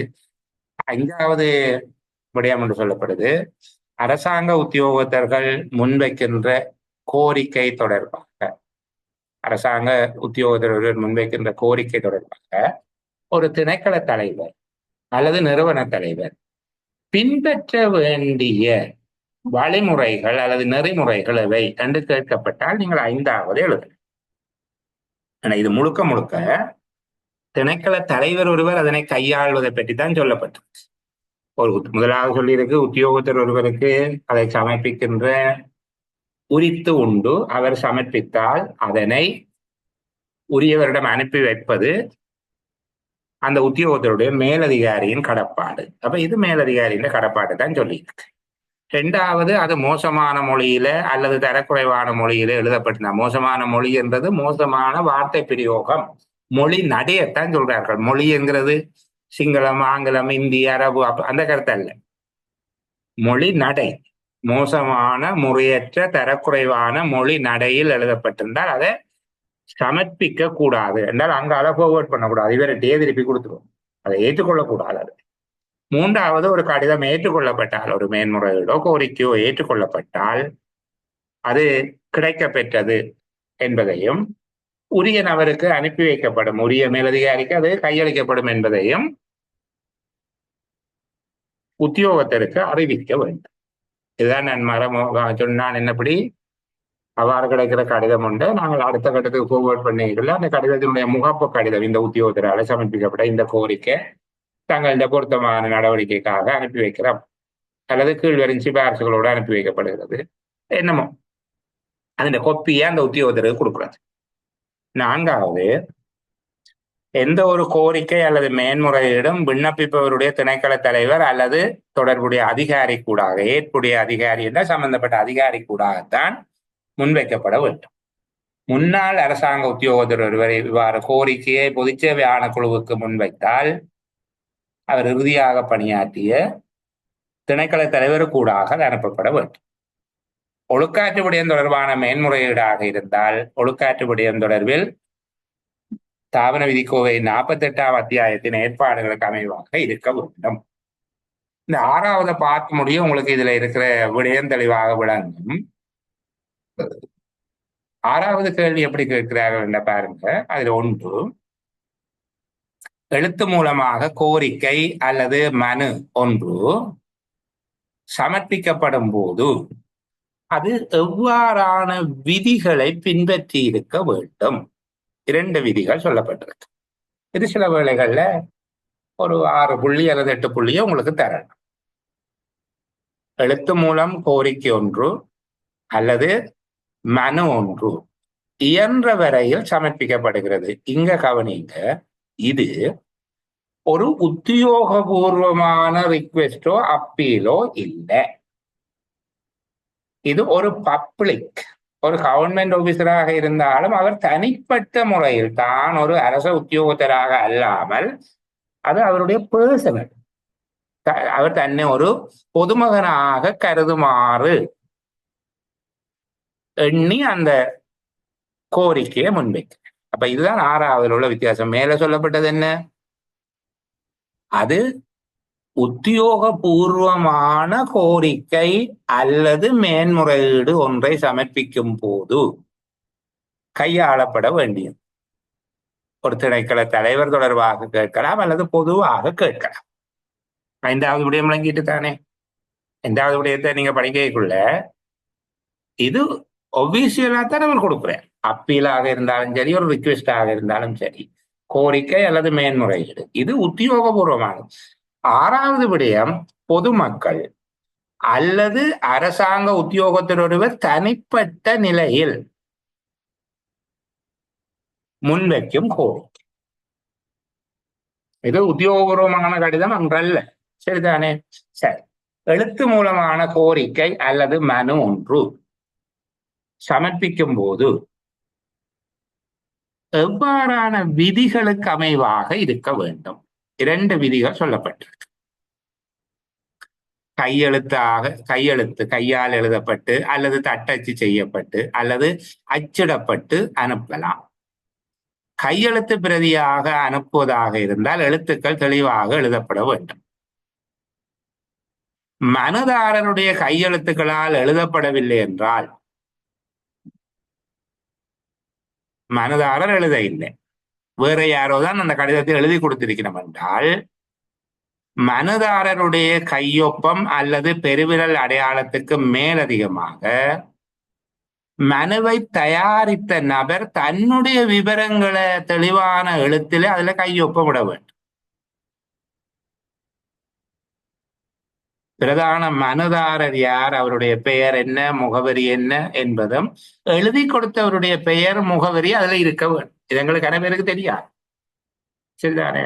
அவர் எழுத இல்லை, குறித்த நபர் எழுதவில்லை என்றா எதிர்காலத்துல இது தொடர்புல ஒரு நடவடிக்கை எடுக்கிற போது அந்த மனுவை சமர்ப்பித்த நபர் நான் இப்படியெல்லாம் கேட்க இல்லை, நான் இப்படி எழுத சொல்ல இல்லை என்று சொல்லுவேன். ஐயோ, நான் அப்படி சொல்ல இல்லை, அது யார் எழுதினது, நான் அந்த பொடியனுக்கு போயும் படிவா சொன்னேன், நான் இப்படித்தான் எழுதுன்றேன்னு சொல்லி அவர் சொல்லுவேன். அப்ப அது ஒரு உத்தியோகபூர்வ நடைமுறை. ஒரு பொதுமகனோ அல்லது உத்தியோகத்தர் ஒருவர் தனிப்பட்ட ரீதியாக உத்தியோகபூர்வமாக அல்ல ஒரு கோரிக்கை மனுவை சமர்ப்பிக்கிறாராக இருந்தா கவனிங்க, முதலாவது விஷயம் அது கையெழுத்தில் இருக்கலாம், டைப் பண்ணப்பட்டிருக்கலாம், தட்டச்சில்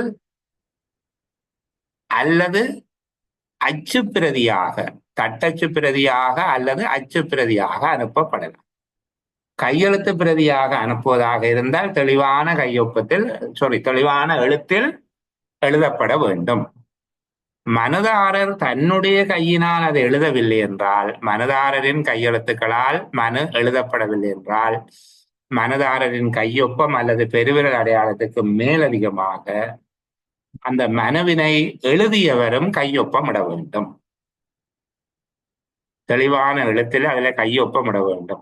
ஒவ்வொரு மனுவிலும் மனுதாரர், அவருடைய மனுதாரருடைய விவரம், மனுவை எழுதி கொடுத்தவர் வேறொரு நபராக இருந்தால் அவருடைய விவரமும், அவருடைய விவரம் மட்டுமல்ல, அதாவது மனுதாரரின் விவரமும், அதை எழுதி கொடுத்தவர் வேறொரு நபராக இருந்தால் எழுதி கொடுத்த நபரினதும் முழுமையான முகவரிகள் குறிப்பிடப்பட வேண்டும். இரண்டாவது விதியை பாருங்க. மனுவை உறுதிப்படுத்துவதற்காக, அதாவது அவருடைய கோரிக்கையை உறுதிப்படுத்துறதுக்காக மனதாரர் சார்ந்திருக்கிற முக்கியமான எல்லா விடயங்களும் தர்க்கங்களும் மனுவில் உள்ளடக்கப்பட வேண்டும். ஒரு மனுவில ஒரு டாபிக் மட்டும் எழுத வேண்டும். சரிதானே? அதை பெற்றுக்கொள்பவருடைய தனிப்பட்ட பெயருக்கு எழுதக்கூடாது.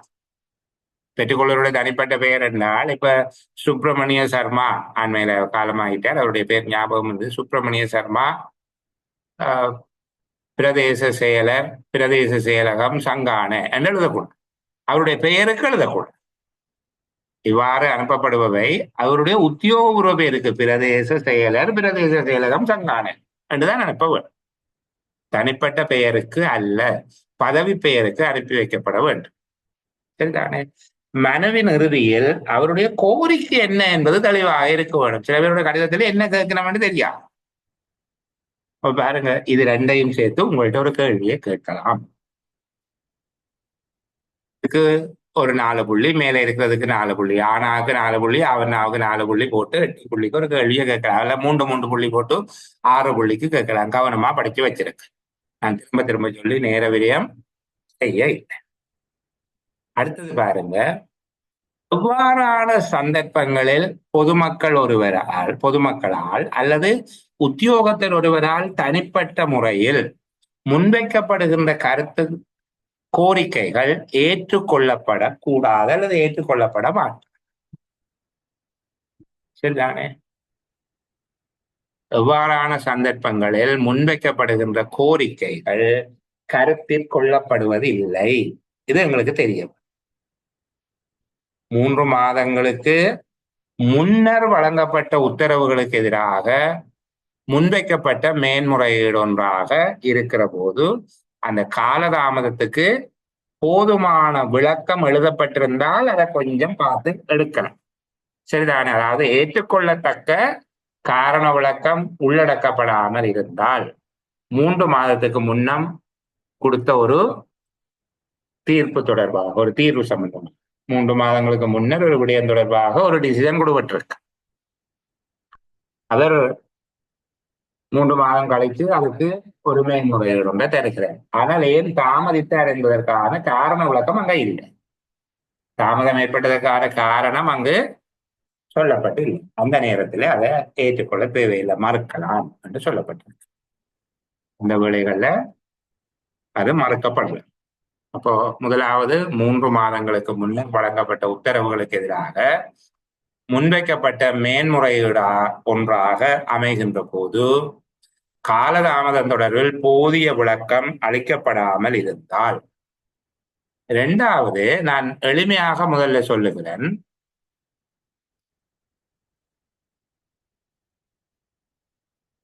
குறிப்பிட்ட அதிகாரிக்கு, நான் இப்ப யாருக்கு கொடுக்குறீங்களோ அவருக்கு அல்லது அவரை விட மேலதிகாரி ஒருவருக்கு ஏற்கனவே மேல்முறையீடு ஒன்று முன்வைக்கப்பட்டு அது மறுக்கப்பட்டிருக்கிற போது திரும்ப முன்வைக்கப்படுகிற கோரிக்கைகள் கருத்தில் கொள்ளப்படும். சரிதானே? அதுல விசேடமான சில விடயங்கள் இருக்குது. அந்த மேன்முறையீடு இப்போது அவர் செய்கிறார். ஆனால் முதல் அவர் மேன்முறையீடு செய்த போது அவருக்கு தெரியாம இருந்த சில புதிய விஷயங்கள் இருக்குது. அது இப்பதான் அவருக்கு தெரிய வந்திருக்குது.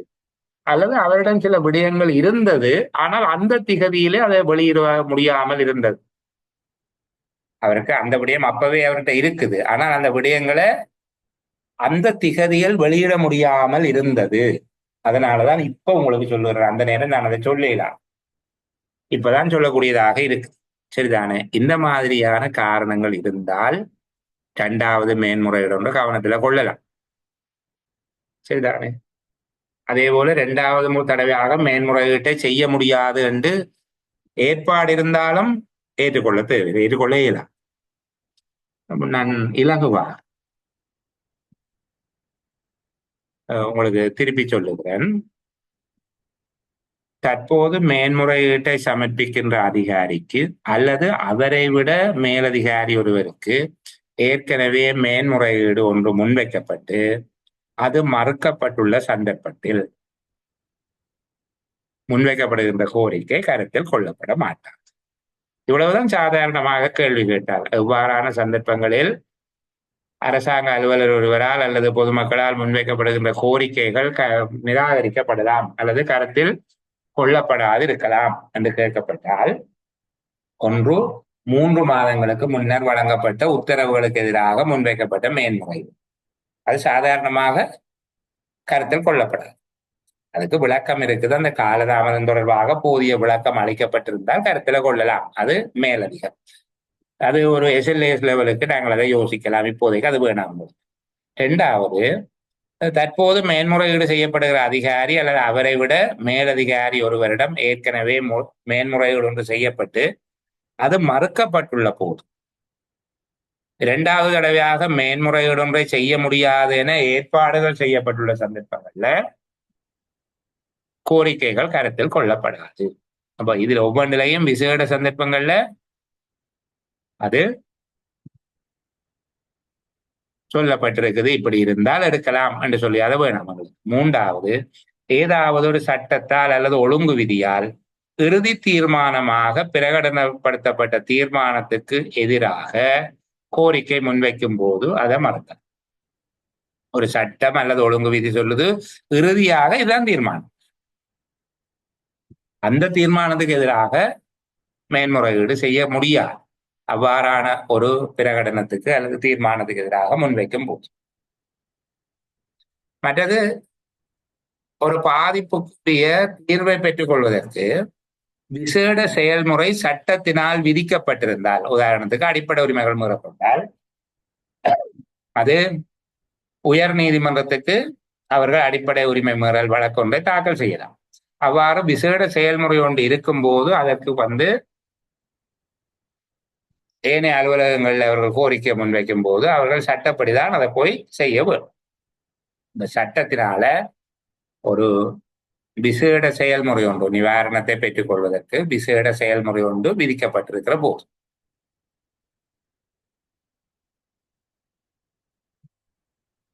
ஒரு உத்தியோகத்தர் ஏதேனும் ஒரு நிவாரணத்தை கோருகிறார், தனக்கு ஒரு தீர்வு ஒன்று தாருங்க ஒன்று கேட்கிறார், அது அரசாங்கம் அல்லது அரசாங்க உத்தியோகத்தர் சம்பந்தப்பட்டது அல்ல, சரிதானே?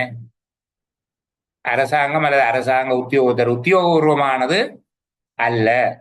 அது சாதாரணமான ஒரு சிவில் வழக்குக்குள்ளால நீதிமன்றம் ஒன்றில் தீர்க்கப்படுகின்ற ஒரு விடயமாக இருக்கிறது.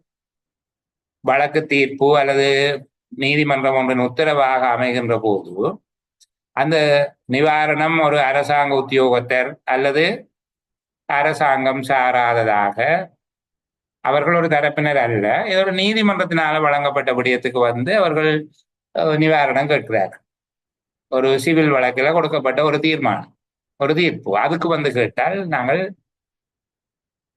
அந்த விடயத்தை ஏற்றுக்கொள்ள முடியாது. அவ்வாறான கோரிக்கை ஒன்று கருத்தில் கொள்ளப்பட மாட்டார்.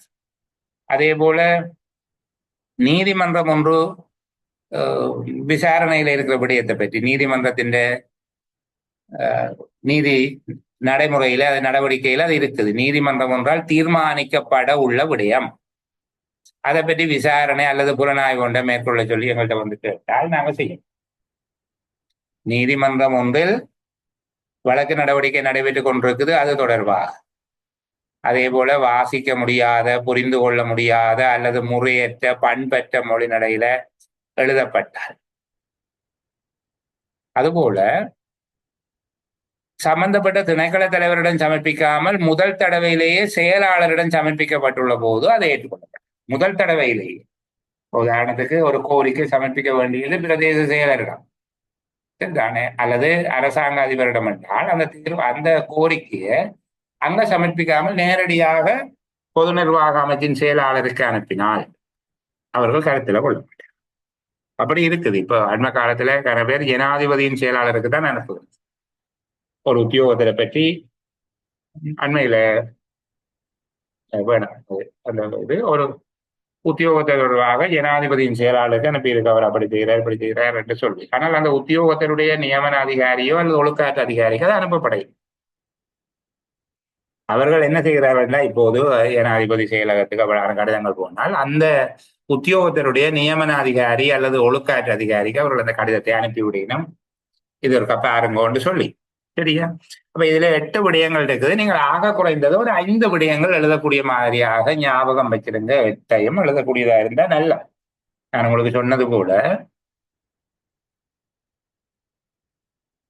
திணைக்கள தலைவர் ஒருவரிடம் அல்லது நிறுவன தலைவர் ஒருவரிடம் முன்வைக்கப்படுகின்ற கோரிக்கை ஒன்று எவ்வாறான சந்தர்ப்பங்களில் கவனத்தில் கொள்ளாமல் தவிர்க்கப்படலாம் என்று கேட்கப்பட்டால் நீங்க இதை கேடிங்கா போடுறீங்க.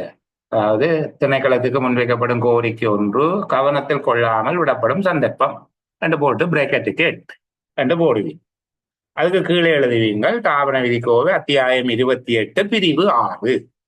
இவ்வளவு எழுதி வைக்கிறீங்க. 8 விடயம். திரும்ப 8 விடயத்தையும் யோசிச்சு பாக்குறீங்க. ஞாபகம் வர இல்லையா? அப்போது அந்த நோட்ஸ் எடுத்து படிக்கிறீங்க. மற்றபடி அப்படியே வாசிக்க எல்லாம் தெரிஞ்ச மாதிரி இருக்கும். பிறகு மூடி வச்சுட்டு யோசிக்க ஒன்றும் தெரியாத மாதிரி இருக்கும். உங்களுக்கு தெரியுமா தெரியாதான்றது கடைசி வரைக்கும் உங்களுக்கு தெரியாமலே போய். நீங்கள் எந்த விடயத்தை படித்தாலும் அந்த விடயத்தினுடைய தலைப்பு எழுத வேணும். ஒரு பேப்பர் எடுத்து அதுக்குள்ளே எத்தனை பாயிண்ட்ஸ் இருக்குது? 5 விடயம் இருக்குது. மேல நாங்கள் 5வது பிரிவுல பார்த்தோம். ஒரு உத்தியோகத்தர் ஒருவரால உத்தியோகபூர்வமாக முன்வைக்கப்படுகின்ற கோரிக்கை தொடர்பாக பின்பற்றப்பட வேண்டிய விதிகள் 2 விதி இருக்கு. 2 விதிகள் இருக்குது என்று பார்க்கிறாங்க. இதுதானே? அதே போல இவ்வாறான நடைமுறைகளை பின்பற்ற வேண்டும். அரசாங்க உத்தியோகத்தர் ஒருவர் முன்வைக்கின்ற கோரிக்கைகள் தொடர்பில் இவ்வாறான நடைமுறைகளை பின்பற்ற வேண்டும் என்று சொல்லி பார்க்கணும். முதலாவது உத்தியோகத்தர் ஒருவரோ அல்லது பொதுமக்களோ முன்வைக்கின்ற கோரிக்கைகள் அல்லது மேன்முறையீடுகள் தொடர்பாக பொதுவாக இருக்கக்கூடிய 2 விதமான விதிகளை நாங்கள் பார்த்தோம். என்ன அடுத்தது அரசாங்க உத்தியோகத்தர் ஒருவர் முன்வைக்கின்ற கோரிக்கைகள் இவ்வாறாக கையாளப்பட வேண்டும் என்று பார்த்தோம். அடுத்த விடயம் என்ன பார்த்தோம்? பொதுவாக எழுத்து மூலமான கோரிக்கை அல்லது மனு ஒன்று உள்ளடங்க வேண்டியது. அதை சொல்லிட்டோம். 2 விதமான விதிகளுக்கு உட்பட்டிருக்கும். இப்போது முன்வைக்கப்படும் கோரிக்கைகள் கருத்தில் கொள்ளப்படாமல் தவிர்க்கப்படும் என்று சொல்லி 8 விடயம் பார்ப்போம். அப்போ இந்த விடயங்களை உள்ளடக்கியதாக கேள்வி வருகிற போது நீங்கள் எப்படி பதிலளிக்க போறீங்க என்கிறத நீங்க குறிச்சு வச்சிருக்கிற அந்த குறிப்பு தாள் தான் உங்களுக்கு வழிகாட்டப்போம். இல்லாவிட்டால் அது நிறைய படிக்கிற போது எல்லாம் தெரிஞ்ச மாதிரி இருக்கும். பிறகு மூடி வச்சுட்டு யோசிக்க ஒன்றும் தெரியாத மாதிரியாக போய். சரிதானே? அடுத்தது பாருங்க, இது ஒரு கொஞ்சம் மேலதிகமாக அறிவுக்காக சொல்லுகிறேன். அரசியல் அமைப்புக்கு அமைவாக ஜனாதிபதியினால மனு ஒன்று ஏற்றுக்கொள்ளப்படும் போது அது அமைச்சர் ஒருவருடைய விடையப்பரப்புக்கு உட்படமாக இருந்தால் ஜனாதிபதிக்கு அந்த மனுவை இவர்கள் அனுப்புகிற போது அவர் என்ன செய்கிறார்? அந்த அமைச்சருக்கு அதனை சமர்ப்பிக்கிறார். இதான் நான் சொன்ன ஜனாதிபதி செயலகத்துக்கு அண்மை காலத்துல அதிகமான கடிதங்களை அனுப்புகிறார்கள். ஜனாதிபதிக்கு கூடுதலா போகிறது அரசாங்க உத்தியோகத்தர்கள் எல்லாம் அநியாயம் செய்யணும் என்று சொல்லித்தான் கடிதங்களை அனுப்புகிறார்கள். அவர் என்ன செய்கிறார்? அந்த உத்தியோகத்தர்கள் சம்பந்தப்பட்ட செயலாளர்கள் அமைச்சருக்கு அதை அனுப்பி வைக்கிற மாதிரியாக இருக்கு. மற்றது அறிக்கைகள் தொடர்பாக இன்னும் ஒரு இடத்துல நாங்கள் பேச போகிறோம். அறிக்கைகள் எத்தனை வகைப்படும்? அறிக்கை என்றால் என்ன? அறிக்கை ஒன்று எழுதப்படுகிற போது அறிக்கையில உள்ளடங்கக்கூடிய விடயங்கள் என்ன? அறிக்கைகள் எத்தனை வகை இருக்கிறது என்பது தொடர்பாக நான் அலுவலக நடைமுறைகள் தொடர்பாக இன்னொரு சந்தர்ப்பத்துல அதை பேசுவதால இதுல அந்த பகுதி தொடர்பில் சொல்ல இது உண்மையில போதாது. இதுக்குள்ள கடந்த காலத்திலையும் கேள்விகள் வர இல்லை. அடுத்த விடயம் நாங்க பார்க்க வேணும். இந்த 9வது பிரிவு மிக முக்கியமாக கடந்த காலங்கள்ல வினாக்கள் கேட்கப்பட்ட ஒரு பிரிவாக இருக்குது. அந்த பிரிவை பார்க்கறதுக்கு முன்னால ஒரு சிறிய இடைவேளை ஒன்று எடுத்துக்கொண்டு நாங்க பேசுறோம். சரி, நாங்கள் தொடர்ந்து பேசுவோம். இப்ப இந்த உத்தியோகபூர்வ ஆவணங்களினுடைய கட்டுக்காப்பு, அவற்றை பாதுகாத்தல் மற்றும் அழித்தல் என்பதற்குள்ள கடந்த காலங்கள்ல வினவப்பட்ட சில வினாக்கள் இருக்கு. சரிதானே? அப்போ ஒரு வேறுபாடு கேள்வி மாதிரியாக இதுக்குள்ள வாரதாக இருந்தால், ஒரு திணைக்களத்தினுடைய கையிருப்பில் பேணப்படாமல், அதாவது அவர்களுடைய பதிவேட்டறையில் பேணப்படாமல் அனுப்பி வைக்கப்பட வேண்டிய ஆவணங்கள் தயாரிக்கப்பட்ட தேதியிலிருந்து 25 வருடங்களுக்கு மேற்பட்ட காலத்தை கடந்திருக்கிறது. மேற்படாத காலத்தை கடந்துள்ளவை என்றது மேற்பட்ட காலத்தை கடந்துள்ள ஆவணங்கள். 25 வருடங்களுக்கு கூடிய காலம் கொண்ட எந்த ஒரு ஆவணமும் அரசு அலுவலகத்திலிருந்து தேசிய சுவடிகள் கூடத்துக்கு அனுப்ப வேண்டும். தேசிய சுவடிகள் கூடத்துக்கு அனுப்ப வேண்டும். அதுபோல அரசு அலுவலகங்களில் உள்ள பெறுமதியற்ற அன்றாடம் பயன்படுத்தப்படுகின்ற காகதாதிகள் ஆவணங்கள் அவை அழிக்கப்பட வேண்டும். இந்த ரெண்டையும் வச்சுக்கொண்டு ஒரு தடவை அபிவிருத்தி உத்தியோகத்தர்களுக்குரிய வினைத்திறமகான் தலைப்பயிற்சியில கேட்டார்கள், ஒரு அலுவலகம் பதிவேட்டறையில் பேண அவசியமில்லாத ஆவணங்கள், பேணக்கூடாத ஆவணங்கள், அவசியமில்லாத பேணக்கூடாத ஆவணங்கள் எவை என்று கேட்டார். சரிதானே? பதிவேட்டறைக்கு பேணுவதற்காக அனுப்பக்கூடாத ஆவணங்கள் எவை?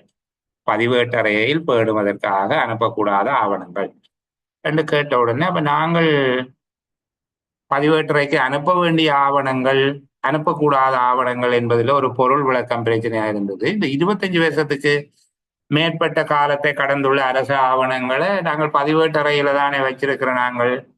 அப்படி இல்லை, அலுவலகத்திலேயே அது பயன்பாட்டுல இருக்கலாம். தொடர்ந்து பயன்பாட்டுல இருக்கிற ஒரு ஆவணத்தை நாங்கள் பதிவேட்டறைக்கு அனுப்புவோம், பதிவேட்டறைக்கு அனுப்புவோம் என்று சொல்லி இப்ப எங்களுடைய தேர்தல் அலுவலகத்துல சில ஆவணங்கள் 10 வருடம் 12 வருடமாக எங்களோட பயன்பாட்டிலேயே தொடர்ந்து இருக்கு. பொதுமக்கள் வந்து பாக்குறதுக்காக நாங்கள் பயன்பாட்டிலே வச்சிருப்போம். அதை கொண்டு போய் எங்களோட பதிவேட்டு அறையில வச்சிருக்க மாட்டோம். சரிதானே? அப்போ பதிவேட்டறைக்கு அனுப்பக்கூடாத ஆவணங்கள் எவை? பதிவேட்டறையில் பேணக்கூடாத ஆவணங்கள். 25 வருடங்களுக்கு மேற்பட்ட காலங்கடந்த ஆவணங்கள் பதிவேட்டறையில் பேணக்கூடாது. என்ன செய்யணும்? அது தேசிய சுவடிகள் கூடத்துக்கு அனுப்ப வேணும். ரெண்டுக்கும் உரிய வழிமுறை வேறு, ஆனால் பதிவேட்டறையில இருக்கக்கூடாது. ரெண்டாவது, அரசு அலுவலகங்களில் உள்ள பெறுமதியற்ற அன்றாடம் பயன்படுத்தப்படும் காகிதாதிகள் ஆவணம் இவை அளிக்கப்பட வேண்டும். அப்ப ஒன்று நாங்கள் தேசிய சுவடி கூட்டத்துக்கு அனுப்ப வேணும், ரெண்டாவது அழிக்க வேணும். ஆனால் இந்த ரெண்டையும் பதிவேட்டறையில் பேணக்கூடாது, ரெக்கார்ட் ரூம்ல வைக்கக்கூடாது. அந்த பதிவேட்டறை என்ற போது நீங்கள் அது என்னன்னு யோசிப்பீங்க. ரெக்கார்ட் ரூம்ல கொண்டு போய் வைக்கக்கூடாது. 25 வருஷம் கடந்தால் தேசிய சுவடிகள் கூடத்துக்கு அனுப்ப வேணும். அதால ஒரு பிரயோசனமும் இல்லை. பெறுமதியற்ற நாளாந்தம் எழுத்து வேலைகளுக்கு பயன்படுத்தப்படுகிற ஆவணங்களாக இருந்தால் அவற்றை கொண்டு போய் ரெக்கார்ட் ரூம்ல வைக்கிறதோ அதை அழிக்க வேணும். சரியா? இதுக்குள்ள ஒரு விடயம்.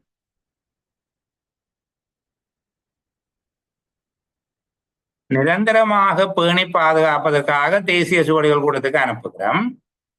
பெறுமதியற்றதாக கருதப்பட்டு நாளாந்தம் பயன்படுத்தப்படுகின்ற பெறுமதியற்ற அன்றாட ஆவணங்களை நாங்கள் அழிக்கிறோம். இந்த அழிக்கப்படுகிற ஆவணங்கள் பற்றிய அட்டவணையும் தேசிய சுவடிகள் கூடத்துக்கு அனுப்பப்பட்ட ஆவணங்கள் தொடர்பான அட்டவணையும் திணைக்களத்தில் பேணப்பட வேண்டும். திணைக்களத்துல பேணப்பட வேண்டும். அழிக்கப்பட்ட ஆவணங்கள் தொடர்பான பதிவுகளும் தேசிய சுவடிகள் கூடத்துக்கு அனுப்பப்பட்ட ஆவணங்கள் தொடர்பான பதிவுகளும் பேணப்பட வேண்டும். ஆனால் அவற்றை பதிவேட்டறையில் வைத்திருக்க கூடாது. சரியா? அடுத்தது இந்த 9.6 ஒரு கேள்வியாக கேட்கிறது. இப்ப நான் ஏற்கனவே சொன்னதுல உங்களுக்கு கிளியர். அரசு அலுவலகம் ஒன்றின் பதிவேட்டறையில் பேணப்படும் அவசியமற்ற ஆவணங்கள் அல்லது பேணப்படக்கூடாத ஆவணங்கள். 2 வகையான ஆவணங்கள் இருக்குது. ஒன்று, 25 வருஷத்துக்கு மேற்பட்ட காலத்தை கடந்த அரசு ஆவணங்கள், அவை அரசு அலுவலகத்திலிருந்து தேசிய சுவடி கூடத்துக்கு அனுப்ப வேண்டும். 2வது, அரசு அலுவலகங்களில் உள்ள பெறுமதியற்ற ஆவணங்களும் அன்றாட பயன்பாட்டில் உள்ள காகிதாதிகள் போன்ற இவை அழிக்கப்பட வேண்டும். இவ்வாறு தேசிய சுவடிகள் கூடத்துக்கு அனுப்பப்பட்ட ஆவணங்கள் தொடர்பாகவும் அளிக்கப்பட்ட ஆவணங்கள் தொடர்பாகவும் உரிய அட்டவணைகள் பதிவுகள் திணைக்களத்தில் பேணப்பட வேண்டும்.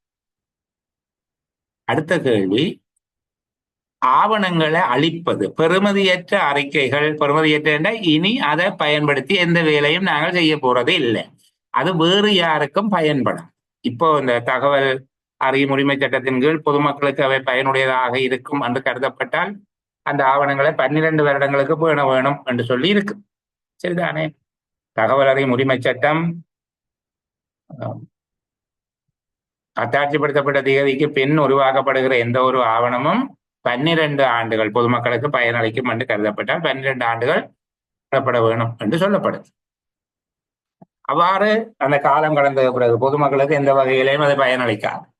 நாங்களும் அதை பயன்படுத்த போடுவதில்லை. அது இந்த காலத்துக்கு உபயோகமற்றது என்று சொல்லி கருதப்பட்டால் அவ்வாறான பெறுமதியற்ற அறிக்கைகள், ஆவணங்கள், பதிவேடுகள், கோவைகள் என்பவற்றை காலத்துக்கு காலம் அளிப்பதற்கு ஒவ்வொரு திணைக்களமும் உரிய நிர்வாக நடைமுறைகளுக்கு அமைவாக தீர்மானத்தை நிறைவேற்ற வேண்டும். சும்மா அளிப்புட்டிருக்கிறேன். உரிய நிர்வாக நடைமுறைகளுக்கு அமைவாக காலத்துக்கு காலம் தீர்மானம் நிறைவேற்ற வேண்டும். அவ்வாறான ஆவணங்களை அளிப்பதற்காக ஒவ்வொரு திணைக்களமும் திகதி ஒன்றை தீர்மானிக்க வேண்டும். அது திணைக்கள தலைவருடைய உத்தரவு, அவருடைய பொறுப்பில் தான் அளிக்கப்பட வேண்டும். திணைக்கள தலைவரிடம் அதுக்கான அனுமதி பெற வேண்டும். உதாரணமா பிரதேச செயலகத்தில் இருக்கிற ஆவணங்களை அளிப்பதாக இருந்தால் பிரதேச செயலகங்களினுடைய திணைக்கள தலைவர் என்பவர் அரசாங்க அதிகாரி. பிரதேச செயலர்கள் திணைக்கள தலைவர்கள் அல்ல, அவர்கள் நிறுவன தலைவர்கள். Head of the institution, head of the department அல்ல.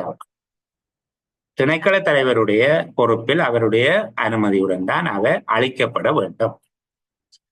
இதை கேள்வியாக உங்கள்கிட்ட கேட்கிறதாக இருந்தால், அரச அலுவலகங்களில் உள்ள ஆவணங்கள் அளிக்கப்படும் செயல்முறை தொடர்பாக விவரிக்க என்று கேட்கலாம். அப்ப நீங்க முதல்ல சொல்ல வேணும், அரசாங்க திணைக்களம் ஒன்றில் காணப்படுகின்ற பெறுமதியற்ற அறிக்கைகள், ஆவணங்கள், பதிவேடுகள், கோவைகள் என்பவற்றை அளிப்பதற்கு திணைக்களம் ஒன்று திகதியை நிர்ணயிக்கலாம். உரிய நிர்வாக நடைமுறைகளுக்கு அமைவாக திகதி ஒன்றை நிர்ணயிக்கலாம். அவ்வாறு ஆவணங்கள் அளிக்கப்படுவது திணைக்கள தலைவரினது பொறுப்பிலும் உத்தரவின் பேரிலும் மட்டுமே மேற்கொள்ளப்பட வேண்டும். மூன்றாவது, அளிக்கப்படும் ஒவ்வொரு ஆவணம் தொடர்பாகவும், அந்த அறிக்கைகள், ஆவணங்கள், கோவைகள், பதிவேடுகள் என்று நான் திருப்பி எழுத தேவையில்லை, அளிக்கப்படுகிற ஒவ்வொரு ஆவணம் தொடர்பாகவும் கீழ்வரும் தகவல்களை காட்டும் குறிப்புகள் அல்லது விவரங்கள், கீழ்வரும் விவரங்கள் பதிவேட்டில் பேணப்பட வேண்டும். அளிக்கப்பட்ட ஆவணங்கள் தொடர்பிலான பதிவேடு ஒன்றில் கீழ்வரும் விவரங்கள் பேணப்பட வேண்டும். ஆவணம் அல்லது கோப்பினுடைய இலக்கமும் திகதியும், ஃபைல் நம்பர் போடணும். எந்த ஃபைல் அளிக்கிறீங்க, இதுதானே ஆவணம் அல்லது கோப்பினுடைய இலக்கம், திகதி. இரண்டாவது விடயம், சப்ஜெக்ட் என்ன. மூன்றாவது அதனோடு ஏற்புடைய கால எல்லை, அதோட தொடர்புபட்ட கால எல்லை. அந்த கோவை எந்த காலப்பகுதிக்குரியது. சில வேளையில அது 95ஆம் ஆண்டுல இருந்து 2000 ஆண்டு வரைக்கும் உரியதாக இருக்கும். சரிதானே? வளமையான விடயங்கள் இல்லாவிட்டால் அதுல இருக்கிற விடயங்கள் தொடர்பான ஒரு சமரியும் எழுதவும். அன்றாட அலுவல்கள் அல்ல எனில் அதில் அடங்கியுள்ள விடயங்கள் பற்றிய சாராம்சம்,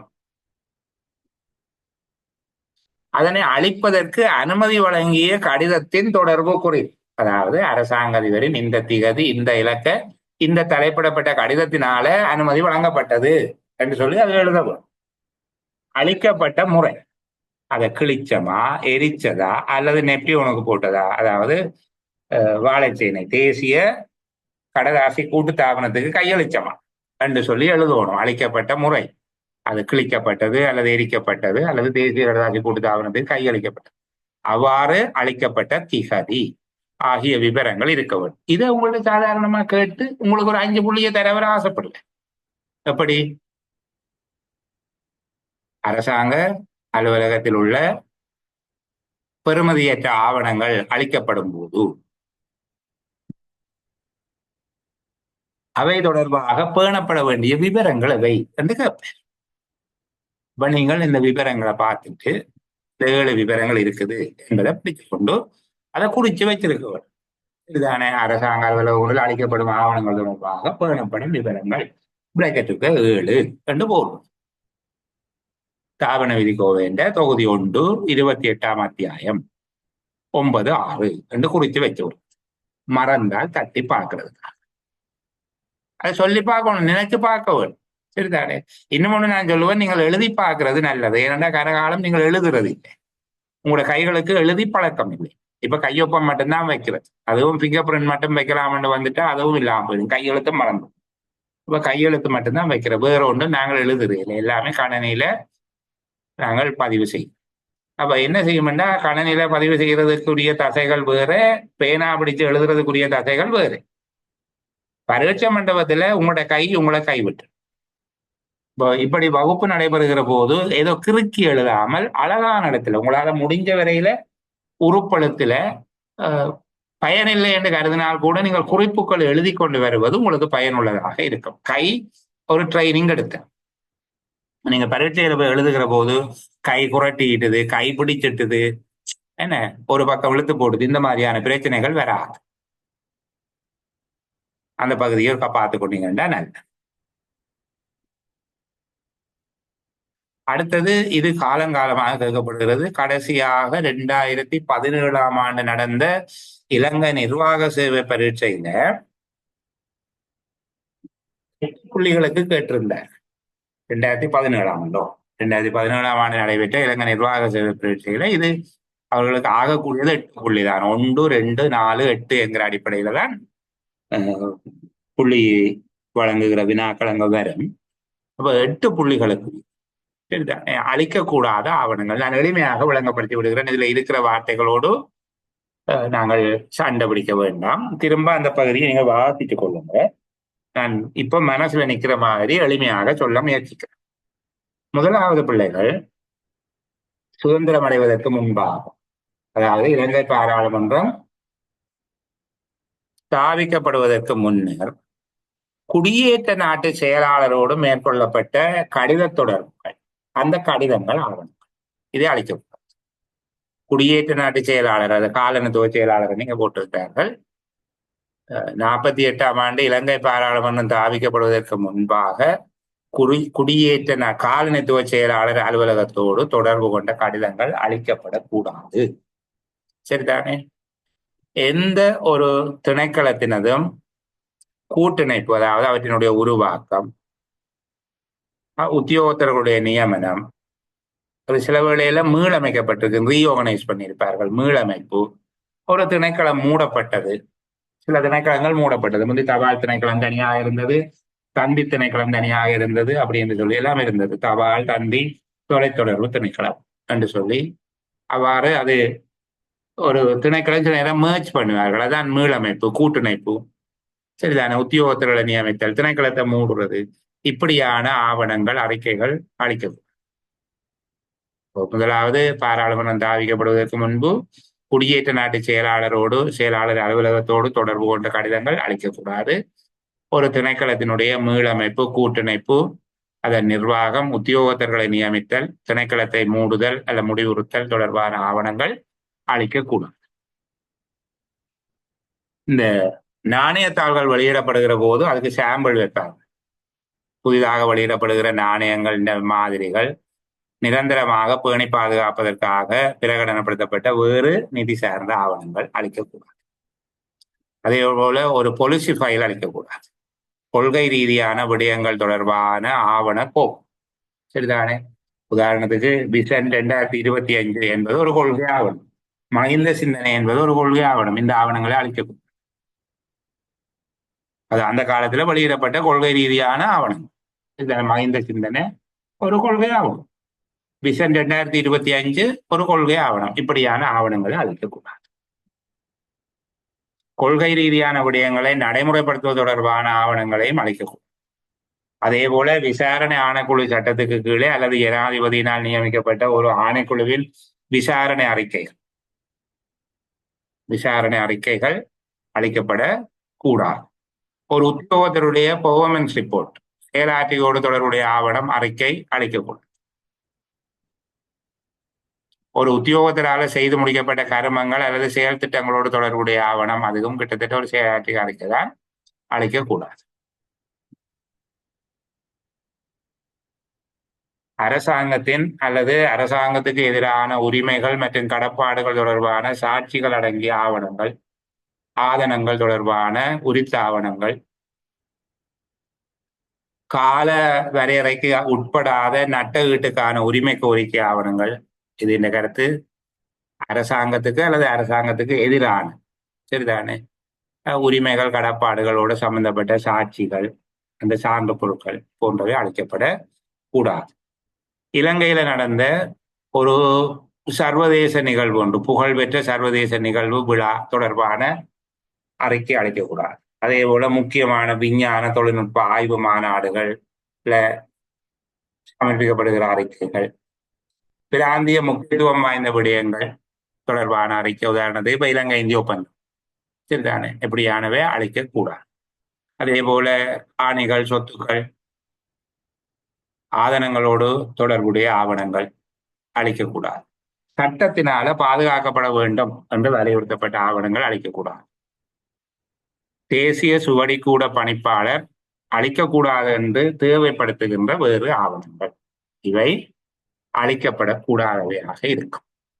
இவ்வளவுதான் இந்த 28வது அத்தியாயத்துல நான் உங்களுக்கு சொல்ல வேண்டிய முக்கியமான விடயங்கள் சரிதானே.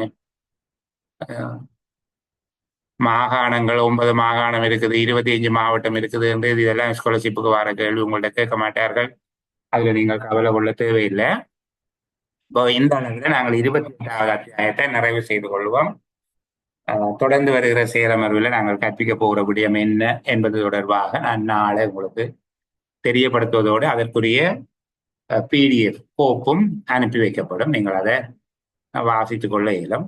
ஏற்கனவே இந்த பிரிவு 28வது அத்தியாயம் அனுப்பி வைத்திருந்தேன். புதிதாக இணைந்தவர்களுக்காக மீள ஒரு தடவை அந்த குழுக்கள்ல பகிரப்படும், நீங்கள் பார்த்து கொள்ளக்கூடியதாக இருக்கும். இந்த அளவோடு நான் சேலமர்வை நிறைவு செய்து ஆஃப் ரெக்கார்டிங் போகிறேன். நீங்க ஏதாவது கேட்டு இருந்தால் உங்களுக்காக சில நிமிஷங்கள் காத்திருக்கேன்.